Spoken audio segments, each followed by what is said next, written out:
Kosovës nuk ka nevojë për premtime boshe. Gruaja e Kosovës ka nevojë për mundësi. Kemi parapar shtimin e inspektoratit të punës nga 40 inspektorë sa mësosh në 400 të tjerë. Mos lejojmë kurrë që zëri i grave të heshtet nga sulmet, nga linqimet apo nga padrejtësisë. Gruaja e Kosovës nuk ka nevojë për mëshirë. Gruaja e Kosovës nuk ka nevojë për lëmosh. Gruaja e Kosovës nuk ka nevojë për premtime boshe. Gruaja e Kosovës ka nevojë për mundësi. Ka nevojë për punë para së gjithash.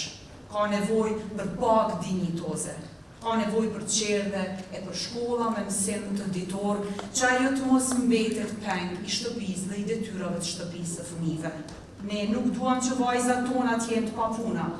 Ne duam që vajzat tona të hapin biznese. Ne duam që vajzat tona të bëhen mjeke, profesoresha, inxhiniere, sipërmarrëse e udhëheqëse.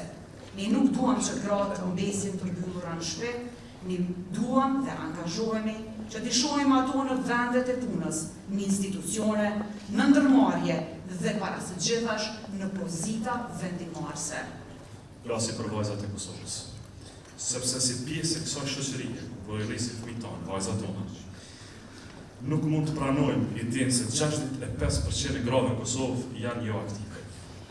Renditimi në nivelin më dullet e më të prapahetur botë. Dhe nuk dua Kosova ime, dua vajzave të mia, të rrisë e të trajtoj vajzat tashme me këtë moment.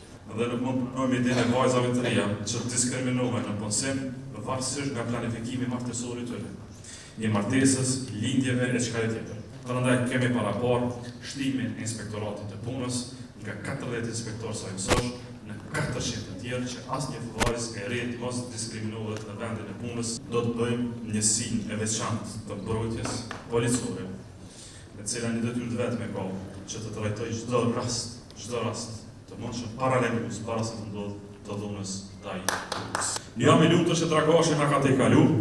2 nga 2 kandidatët janë gra, 100%. Jam i lumtur që në viti 2 nga 3 kandidatët janë gra. Në Medjan 2 nga 4 kandidatët janë gra, në Bodev 2 nga 4 kandidatët janë gra, në Kosovë shtime Antelezet. Në Kosovë shtime Antelezet, sikur se tragash përfaqësimi i gruas është 100%. Ta numra ishin të planiduar kohë më parë, këto ndryshime tani janë krejtësisht të zakonshme për ne, dhe me qenë se kemi këto ndryshime brenda është koha të rrisim aktivizimin e madh jashtë. E kur gratë bëhen bashkë, jo për veten e tyre, por për njëra tjetrën, për familjet e tyre, për shoqërinë tonë dhe për të ardhmen e vendit tonë, atëherë ajo nuk është thjesht një përpjekje individuale. Ajo bëhet solidaritet në veprim, forcë në organizim dhe ndryshim i domosdoshëm në shoqëri.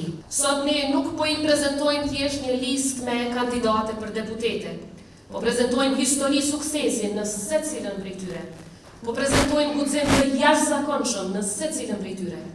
Po prezantojmë një përkushtim maksimal në secilën prej tyre. Po prezantojmë fytyrën e së ardhmës, e cila po troket në derën e Kosovës, sepse nuk mund të ndërtojmë politika të mira pa zërin e grave.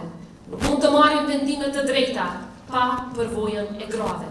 Nuk mund të ndërtojmë shtet të fortë pa udhëheqjen e graveve.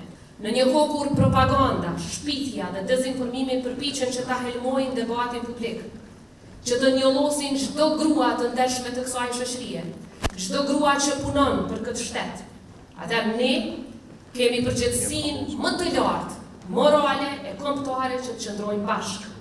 Solidarizohemi me njëra tjetrën dhe mos lejojmë kurrë që zëri i grave të heshtet nga sulmet, nga linqimet apo nga padrejtësisë.